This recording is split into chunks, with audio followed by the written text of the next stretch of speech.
Hey everybody, welcome to the finale of Pokemon Rumble. That's right guys, today we're challenging the last EX zone, rank 3. Okay, well technically there is another rank, there is rank 4, but in my opinion it's considered a bonus level, and for that I will not do. I've had just about all I can take of this spammy action, and I want to get new LPs going, so let's go to Battle Royale! It looks like we're fighting the Kanto fully evolved starters, and I'm guessing that the second half of this rank 3 EX fight is going to be about facing the Sinnoh evolved starters, so this should be a good match. Now, a little bit of backstory behind this Battle Royale specifically. It took me over 20 tries to have victory. That's right, over 20. And I had no problems in this level. This was not where I was troubled.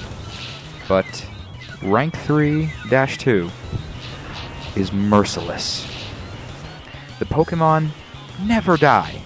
It takes forever to chip and spam away at their seemingly endless health bar. And I did not by any means want to repeat over 20 levels of the same level, exactly same level, for rank 4. So you'll understand why I'm not continuing on with rank 4. But the big problem with this, and you may think, well, DeoGenZ, I don't understand.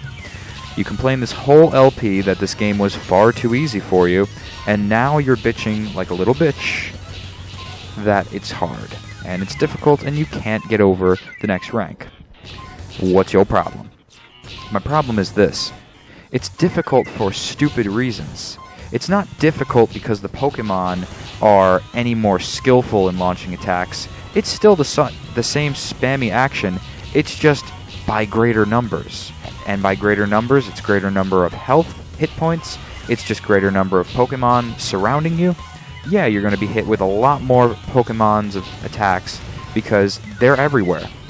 And when you get into a bad situation, I've had times where I've respawned my second token count of life, and it dropped me right into the middle of a scuffle, and boom, instantly, just like that, as soon as I fell in, I fell right back out.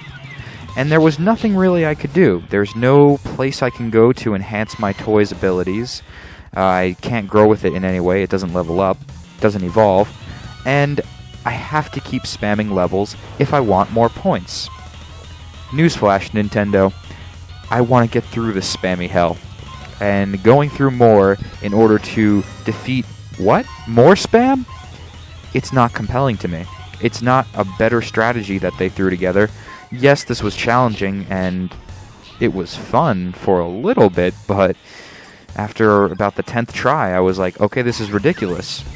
Because you're at the mercy of the randomization machines, the little lottery balls outside, whatever you want to call those, that roll about and decide what moves and Pokemon you can recruit.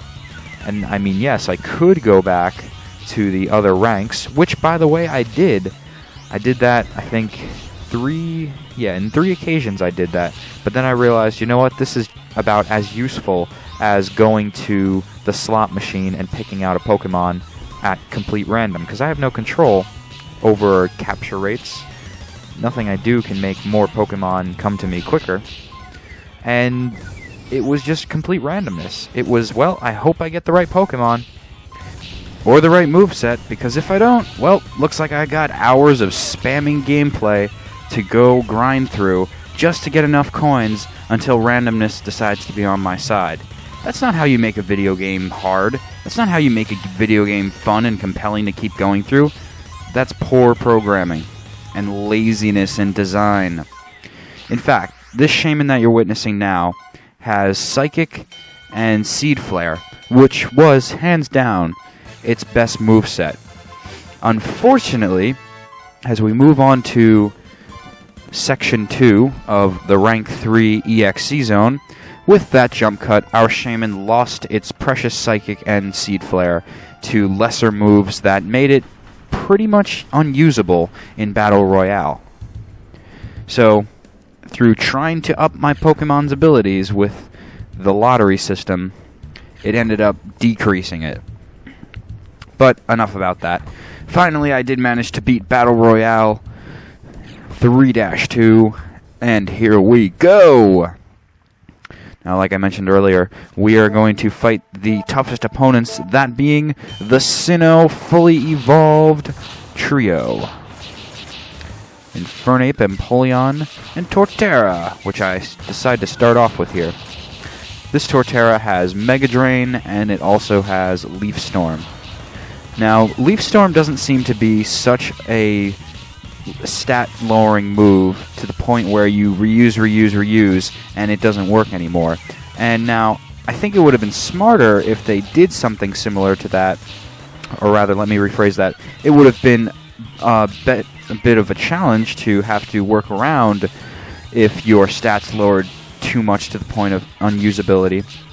But Leaf Storm has good power, and you'll see that I try to chip away at Pokemon's HP, not for the sake of taking them out. If it happens, woohoo, but if not, I'm not going for that.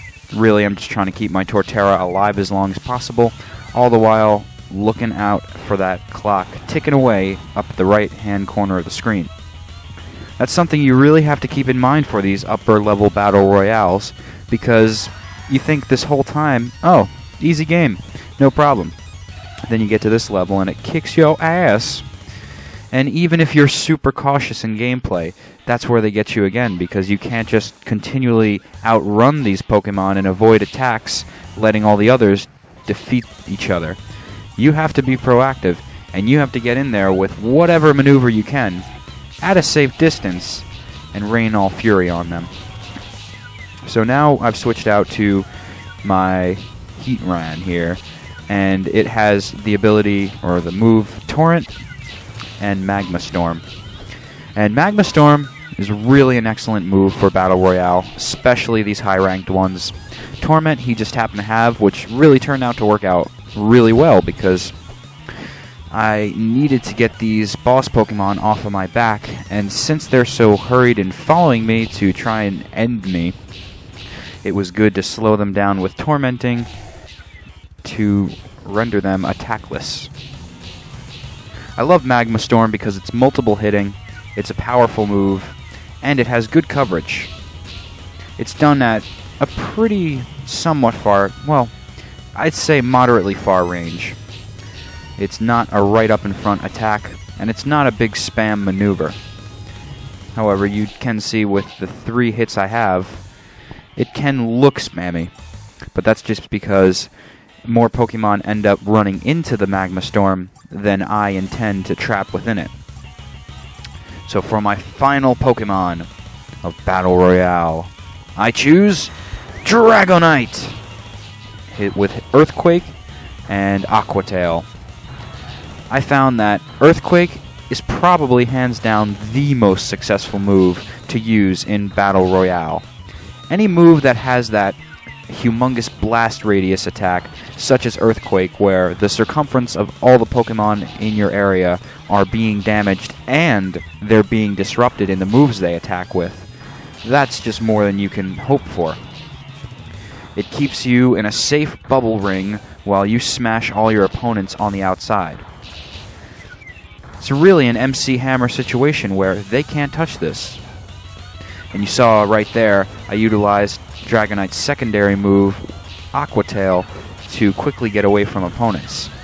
And at this point, when I have a good strategy going here, I think that it's really fun and working well. But it's fun because I got a cool strategy that I finally found after all these hours of playing the lottery with this one random Pokemon. Now, if my luck had gone any different, I wouldn't have had Dragonite at my disposal, and bum bum ba-dum! It's Darkrai time. Darkrai in the EX zone. See, getting away from his attacks real quick there with the Aqua Tail. Real excellent move. But this Dragonite could have been easily a dud. It could have been a Dragonite that had the power, but had a completely different moveset, and it wouldn't pwn as it's doing right now. So that's why, even though I found this a lot more fun than what we had been doing this whole walkthrough, I still have to frown at this game because it's fake difficulty. It's not difficulty that's programmed on purpose, it's randomness and laziness that they just intend on the player to suffer through. Now, maybe this is your type of gameplay, and it seems to be for a lot of my viewers. A lot of people actually like this game, which is cool. That's, if you enjoy it, that's your thing. And it's even better when you're playing with a buddy in co-op mode. But for me, I really hate this repetitive, spammy action. Just mashing the 2 and 1 button, and not even in any particular order to get off moves in combos, is really not satisfying for me. It feels like I'm just pushing a button because I've got nothing better to do, and this is just the idiot button. Keep pushing it, not saying you're an idiot if you like this game, but it felt like that to me, where, oh, this is a mindless activity, just keep pushing for win. And I didn't appreciate that. But that is Battle Royale, Level 3 in the EX Zone. Extra! And now we move on to the credit sequence for the 3rd time. But this time I mean it, guys. Alright, we are finally champions of this toy realm. In my book, once and for all. I don't want to hear about the 4th EX Zone. We're not going there. Anyway, guys, this has turned out to be one of my more interesting walkthroughs, and unintentionally so. I will say that. I really had no intentions for this one to be extraordinary in any way, but wouldn't you know it, bad gameplay equals excellent commentary. You know, it's said that humans can't truly multitask, and I believe that, so when you don't have to play a game full on and you can focus more on talking points, I suppose that'll happen. So, thank you everybody for watching this LP, giving me thumbs up, subscribing if you did. I really appreciate all the views, and with this LP finally done and marked off in the archive, we can move on to some more Wii titles. Won't that be fun? Stay tuned for what's next. The future is on the horizon, and it's looking like a red dawn.